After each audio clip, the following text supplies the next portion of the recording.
That free first-class flight you brag about on social media is not actually free. It is financed by a quiet tax on every shop you visit and by other people's interest payments.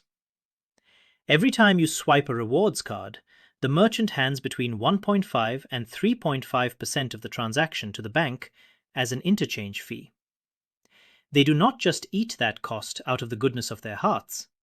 They bake it into the prices that cash and debit customers pay, even though those customers get 0 points at all. On top of that, the card issuer is skimming billions in interest and fees from people who do not pay their balance in full each month. Put it all together, and credit card rewards are a massive wealth transfer machine. Merchants, cash users, and indebted cardholders pay the bill, so high-income optimizers can sit in the point-funded first-class cabin. I want to show you exactly how this math works. Before we pull apart the numbers on these premium cards, let us get one thing straight. I am not here to tell you to cut up your plastic and go back to stuffing cash in a mattress under your bed. I use rewards cards. You probably use rewards cards. They feel like a smart, responsible financial move. But understanding the exact mechanics of where your 2% cash back comes from changes how you view retail pricing entirely. The reality is that credit card rewards are a highly efficient system funded by a combination of hidden fees, high interest rates, and structural inequality. When you book that supposedly free vacation on points, the mathematical reality is that your ticket is being co-paid by local business owners and consumers who are systematically excluded from the rewards ecosystem. We are going to track the exact flow of money from a neighborhood cash register all the way to a luxury airport lounge. Uncovering these invisible economic systems is what we do here. If you appreciate diving into the uncomfortable math behind everyday money habits, the best return on your time right now is hitting the subscribe button.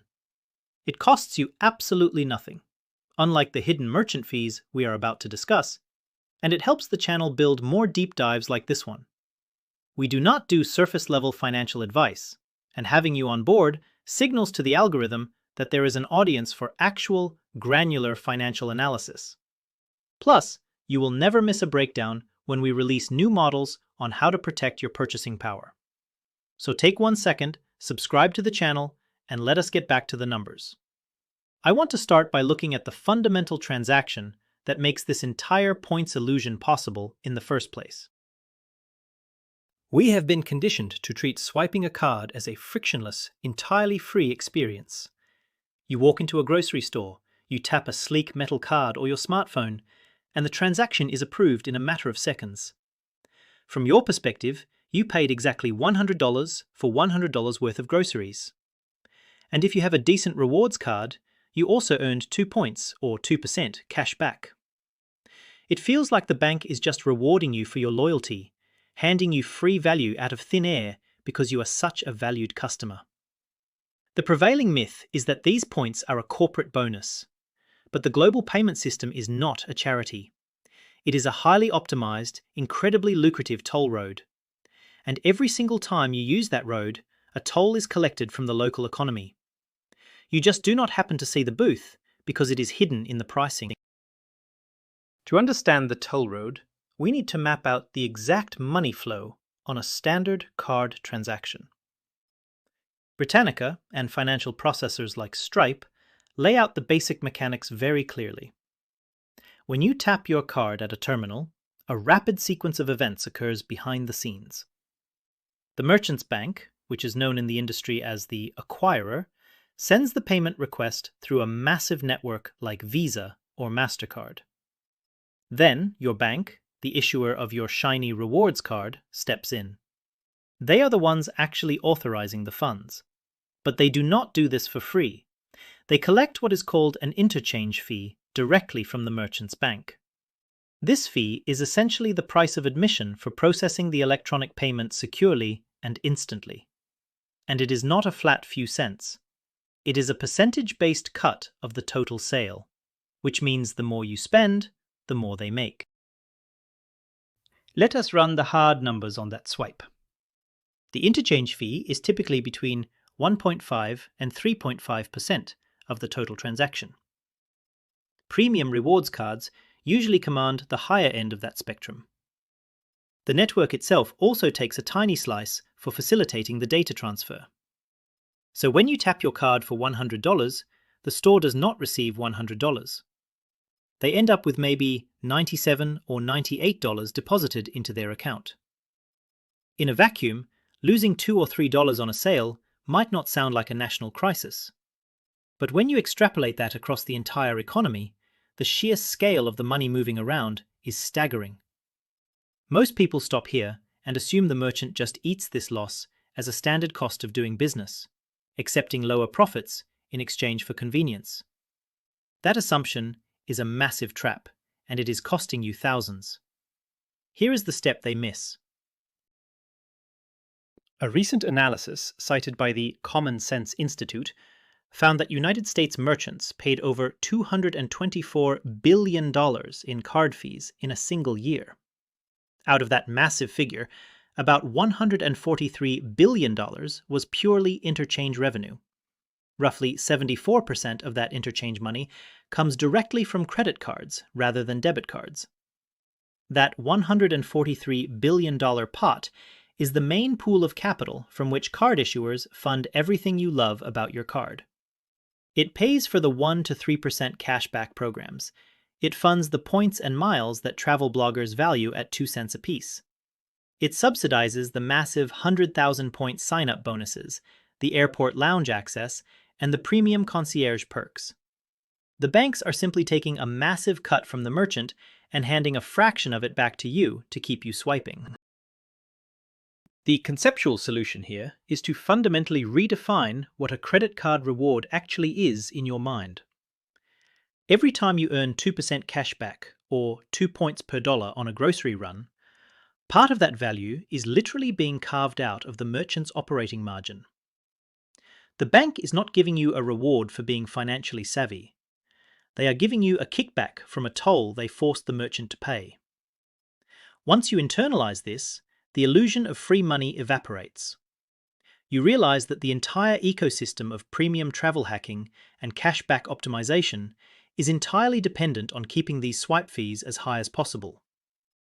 And this brings us to a very uncomfortable reality about modern retail. Because if merchants are losing hundreds of billions of dollars to the banking sector every year, they have to recover that money somehow. And they do it by targeting your wallet. We have established that merchants are writing the checks that fund your rewards. Bankrate summarizes it cleanly, stating that merchant middlemen indirectly pay for credit card rewards by paying interchange fees. But here is the critical part of the equation that impacts every single person, regardless of how they pay. Merchants do not actually absorb these costs out of their profit margins. Businesses operate on very tight margins, especially in sectors like groceries or local retail. If a supermarket operates on a net margin of barely 2%, they physically cannot afford to absorb a 3% swipe fee on every transaction. They would go bankrupt. So they have to pass that cost along.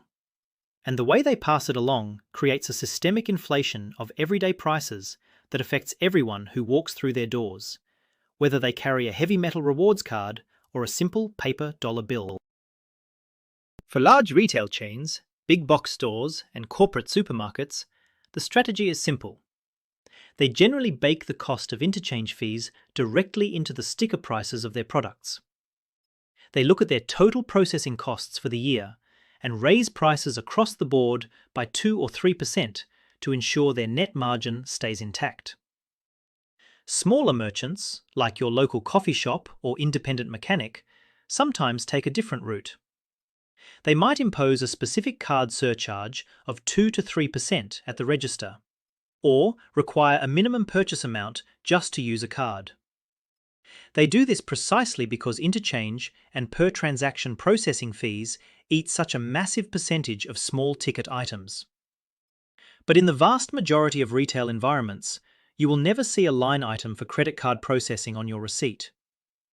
The baseline cost of simply existing and buying goods has been inflated to accommodate the banking networks.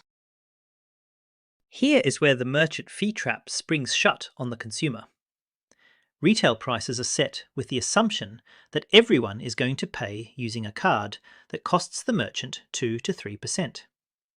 But what happens to the people who pay with cash, or the people who use a basic debit card that offers 0 points? They walk into the exact same supermarket, they pull items off the exact same shelves, and they pay the exact same inflated sticker prices at the register. But because they are not using a premium credit card, they do not receive the 1 to 2% cashback that the system extracts. They are paying the premium without receiving the rebate. If you think subsidizing credit card fees through slightly higher grocery prices is a bad deal, wait until you see the demographic breakdown of who is actually bearing the heaviest burden of this system. The protocol for navigating the merchant trap is recognizing that people with premium rewards cards are essentially just breaking even against the hidden inflation. If shelf prices are raised by 2.5% to cover card fees, and your card gives you 2% cash back, you are not actually making a profit. You are simply mitigating the surcharge that has been forced upon you. But the cash buyer is taking the full hit. They are covering the cost of the merchant's swipe fees out of their own pocket. That is the true merchant fee trap. The merchant writes the check to the bank, but the end customers, especially the non-rewards users, are the ones replenishing the merchant's bank account. This dynamic creates a very specific transfer of wealth across different economic classes, and the data on who wins and who loses in this scenario is incredibly stark when you look closely. Economists and think tanks have studied this wealth transfer extensively. The Brookings Institution actually coined a term for it. They call it the reverse Robin Hood problem. And the mechanics of it are deeply uncomfortable if you care about financial equity. The basic premise is that the payment system takes money from lower income demographics and hands it directly to higher income demographics in the form of travel perks and statement credits. Higher income consumers are statistically far more likely to use credit cards for their daily spending, and specifically, they use high-tier, heavy metal rewards cards. They have the excellent credit scores and the high incomes required to qualify for the best earn rates on the market, pulling down 2 to 5% back on their spending. They are perfectly positioned to harvest the maximum amount of value from the interchange system. Federal Reserve data cited by Brookings shows a massive correlation between a person's income level and their preferred payment method. Let us look at a concrete mathematical example to show the scale of this. Imagine an affluent family charging $250,000 a year across various business and personal expenses on a card that averages 2.5% cash back. At the end of the year, they receive $6,250 in tax-free rewards. To match that amount of spending power in the real world after paying income taxes, an average worker would have to earn roughly $10,000 in gross wages depending on their tax bracket. That is a staggering amount of value being handed to someone simply for routing their existing spending through a specific piece of plastic. And every single dollar of that reward is being pulled from the communal pool of inflated retail prices. Meanwhile, lower income consumers are far more likely to use cash, basic debit cards, or subprime credit cards that offer zero rewards. They often have limited access to the premium credit market due to lower credit scores. Yet, they are still paying the same inflated prices for milk, gas, and clothes as the affluent family. They get absolutely nothing back at the end of the month. Their lack of rewards is actively subsidizing the wealthy family's $6,000 payout. The conclusion drawn by the Brookings researchers is incredibly blunt. The modern payment system quietly transfers billions of dollars every single year from lower income and non-rewards users to affluent, heavy rewards users. It is an invisible tax on the poor to fund the vacations of the rich. You will not see this on a ballot or a tax return, but it is happening every time a register opens. The protocol here is not necessarily to feel guilty, but to operate with your eyes wide open.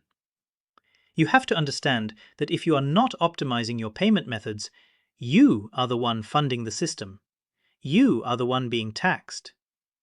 If you choose to use a debit card for everything because a financial guru told you credit cards are evil, you are noble, but you are also willingly paying a 2% premium on your entire life to subsidize your neighbor's trip to Europe. This is where conventional wisdom says you should just use cash to avoid the banking system entirely, starving the beast.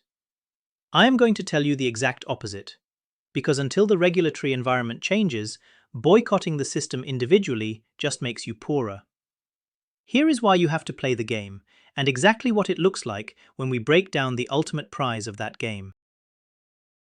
Let us deconstruct the ultimate symbol of this wealth transfer: the free first-class flight.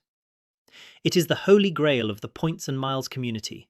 You have seen the videos, someone sipping champagne in an enclosed suite on Emirates, or sleeping in a double bed on Singapore Airlines, claiming they booked a $15,000 ticket for pennies. Visually, it is the perfect marketing tool for the credit card companies. But we can graphically deconstruct this redemption into its actual funding streams. A typical aspirational award flight usually costs between 70,000 and 150,000 points for a one-way ticket. Plus, you have to pay taxes and carrier surcharges out of pocket, which can range from a modest $50 to several $100s. But where do the hundreds of thousands of points actually come from? Travel hackers earn these massive balances through extreme dedication. They hunt down large sign-up bonuses, opening new cards to secure 60 to 100,000 points at a time. They optimize their ongoing spend, ensuring they always get 2, 3, or 4 times the points on specific categories like dining or travel. But this requires maintaining a complex portfolio of cards. It is not uncommon for an optimizer to pay between $1,200 and $2,400 a year in premium card annual fees just to hold the cards that unlock these multipliers. Add to that the 10+ hours a month spent managing spreadsheets, tracking transfer bonuses, and hunting for elusive award availability. Even the most successful travel hacker is paying something very tangible. They are paying steep annual fees, they are paying with their time, and they are paying some taxes. But that does not explain how the airline gets paid. Airlines do not give away suites just for exposure. Card issuers pay the airlines and hotels real hard currency for bulk access to their loyalty points. And the banks fund those massive bulk purchases primarily through the interchange revenue we discussed earlier. A 2026 analysis by Zafin makes this explicit. Issuers rely heavily on the 1 to 3% swipe fees to fund the points, cashback, and everyday perks they hand out. This proves that the current lucrative points ecosystem depends entirely on keeping merchant fees high. If you cut the merchant fees, the banks have less money to buy points from the airlines, and the rewards shrink instantly. The dream of first class is fundamentally underwritten by the inflated retail prices paid by everyday shoppers at the grocery store. If we were to draw a pie chart showing exactly who funded that $15,000 first-class seat, it would look incredibly unbalanced. Roughly 40 to 60% of the cost is covered by the merchant fees embedded in product prices, which means it is paid by everyone, including cash users. Another 10 to 20% is covered by the optimizers themselves through their annual fees and the sheer effort they put into the hobby. But there is a missing slice of the pie. A massive chunk of the funding, easily 20 to 40%, comes from another group entirely. We will get to the exact strategy for protecting your own wallet in a minute. But first, we need to fix a massive leak in how people view credit card debt. Because the optimizers are not just standing on the shoulders of cash buyers, they are standing on the backs of people trapped in debt. Bankrate and Yahoo Finance both emphasize a critical piece of this puzzle that the banks prefer to keep quiet.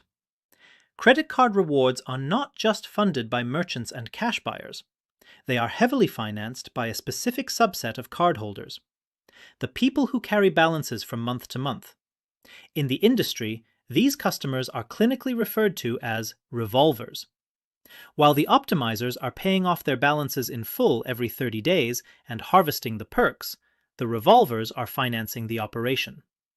The credit card business model is essentially a barbell. On one side, you have highly engaged, high-spending users extracting value. On the other side, you have millions of consumers treating their credit limit as an emergency fund or an extension of their income. And the banks use the profits from the latter to keep the former happy. Let us look at the math of revolving debt. People carrying balances are routinely paying annual percentage rates between 18 and 30%. On top of that staggering interest, they are getting hit with late payment fees, balance transfer fees, and cash advance fees. Bankrate puts it bluntly, stating that credit card rewards are paid for by issuers, which pass the bill along to consumers who are charged fees and interest. If you are paying 24% interest on a $5,000 balance, you are handing the bank over $1,000 a year in pure profit. It does not matter if that same card is giving you 1.5% cash back on your groceries. The mathematical reality is that the interest charges completely erase any fractional gains you make from the rewards program. You are digging a hole faster than you can fill it.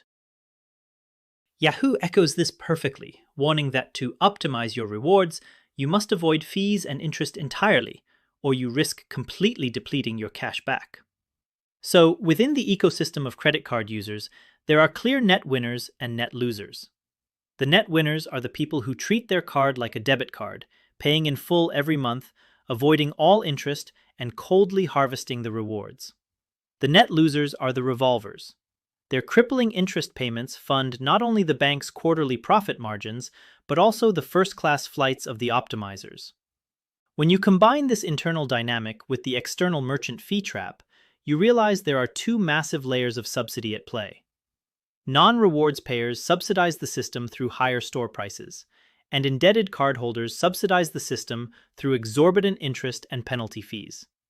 The optimizer simply collects the overflow. The ironclad protocol here is that if you ever carry a balance on a rewards card, you immediately stop being the player and you become the product. The moment you pay a single cent of interest, the illusion shatters. You are no longer gaming the system. The system is efficiently farming you for yield. If you cannot commit to treating your credit card exactly like cash, paying the statement balance in full every single month without exception, you have no business holding a rewards card. You would be far better off financially with a boring, no-rewards credit union card that offers a fixed 10% interest rate for emergencies. Understanding your position in this hierarchy is the only way to protect your wealth. Because the people at the top are very aware of how the mechanics work, especially when the government decides to get involved. Before we look at the historical proof of what happens when the government tries to step in and fix this fee structure, I want to take a quick second to invite you to join our inner circle. If you appreciate this kind of deep dive into the financial fine print, consider clicking the join button below the video to become one of the optimizers. It is our channel membership program where you get priority comment replies and custom sketch badges next to your name. More importantly, it directly funds the independent research that makes these long-form videos possible without relying on biased corporate sponsorships. Now, let us look at the real-world evidence of what happens when lawmakers try to cap these hidden fees to protect consumers. We actually have a perfect historical case study that proves exactly how tightly tethered your rewards are to merchant fees, and how banks react to regulation. The case study is the Durbin Amendment. Passed as part of the Dodd-Frank financial reform, the Durbin Amendment explicitly capped the interchange fees that banks could charge merchants for debit card transactions. The political goal was noble: lower the processing costs for businesses, with the expectation that merchants would pass those savings down to consumers in the form of lower retail prices. But let us look at the evidence summarized by the American Bankers Association and various economic analyses. The moment the fee cap went into effect, debit card rewards programs, which used to be quite common, almost entirely vanished overnight. The banks could no longer fund the points because the interchange revenue pool had been slashed. If you think the banks simply accepted lower profit margins when their debit fees were capped by the government, wait until you see what they did to everyday checking accounts to recover the loss. The banks did not just shrug and take the loss. They aggressively restructured their consumer banking models. To offset the lost debit interchange income, banks dramatically raised monthly checking account maintenance fees. The era of truly free, no-strings-attached checking accounts became incredibly rare. Minimum balance requirements skyrocketed. And what about the merchants? Did they lower their prices since they were saving billions on swipe fees? Studies found very little evidence that merchants passed any meaningful savings on to the consumer. Most businesses simply absorbed the reduced processing costs as extra profit margin. The consumer gained nothing at the register, lost their debit rewards, and suddenly had to pay monthly fees just to keep their money in a bank. It was a masterclass in how complex systems adapt to price controls. When you squeeze the balloon on one end, it expands on the other. The takeaway from the Durbin Amendment is a harsh lesson in economic gravity. Reduce the fee pool, and you get fewer rewards and more banking fees, with no net drop in consumer prices. The system always balances itself on the back of the consumer. The banks will protect their margins, the merchants will protect their margins, and the end user will pay the difference one way or another. This is crucial to understand right now because we are currently seeing a renewed legislative push to regulate credit card interchange fees in the exact same way they regulated debit fees. If you understand the history, you can predict exactly what is going to happen to your premium travel cards and cashback setups over the next few years. The golden age of heavily subsidized credit card rewards might be entering its final chapter. We are already seeing emerging credit card fee caps and massive legal settlements altering the landscape. Various state legislations and federal proposals are putting immense downward pressure on credit card interchange rates. The Zafin analysis from 2026 warns that card rewards programs are under very real, systemic pressure. For premium and co-branded credit cards that currently rely on extracting a 2 to 3% swipe fee from every transaction, any regulatory reduction is catastrophic to their business model. A seemingly small drop in allowable interchange rates can instantly wipe out 20 to 40% of the income stream used to fund your points and perks. The banks are running simulations right now on how to maintain their profitability in a world where they can no longer charge local businesses 3%. The math of this transition is going to hit consumers directly in their reward portals. The likely outcomes are clear and mathematically inevitable. First, you will see shrinking category bonuses. That card giving you 3 times the points on groceries will quietly drop to 2 times. The 2% flat cashback cards might be nerfed down to 1.5%. Second, the massive welcome bonuses will contract. The days of easily grabbing 100,000 points for opening a new account will fade, replaced by standard offers closer to 40 or 60,000 points. Finally, expect higher annual fees across the board, or the introduction of paywalled perks, where lounge access costs extra. Most people will stop optimizing when rewards drop, throw their hands up, and just accept the worst terms without changing their habits. Here is the step they miss to stay ahead of the curve. The step most people miss is realizing that they need to adapt their spending behavior to the new rules of the game. These changes underscore a fundamental equation. Rewards are a direct mathematical function of interchange fees, interest payments, and annual fees. If the government forces one of those inputs to drop, the system automatically adjusts the outputs to compensate. Consumers pay either way. If swipe fees stay high, you pay through inflated retail grocery prices. If swipe fees are capped by regulation, you will pay through higher banking fees and weaker reward multipliers. You cannot legislate away the cost of moving money. You can only shift who bears the brunt of that cost. As the landscape shifts, the value of blind loyalty to a single points ecosystem drops significantly. You have to become much more tactical about how much time and money you invest in travel hacking. The protocol for the future is flexibility. As credit card rewards become less lucrative, you need to start paying attention to cash discount programs. Many small businesses and gas stations are already offering clear, substantial discounts if you pay with physical cash or a direct bank transfer, bypassing the Visa network entirely. If a merchant offers a 3% discount for cash, and your nerfed rewards card only gives you 1.5% back, the math demands that you use cash. You have to evaluate every transaction logically, rather than blindly swiping your metal card for the dopamine hit of earning a fraction of a point. The optimizers of the next decade will be the people who calculate the net cost of a transaction at the register, factoring in surcharges and cash discounts, rather than simply hoarding points in a devaluing airline loyalty program. Let us pull all of this together and frame the grand illusion clearly so you can operate effectively within it.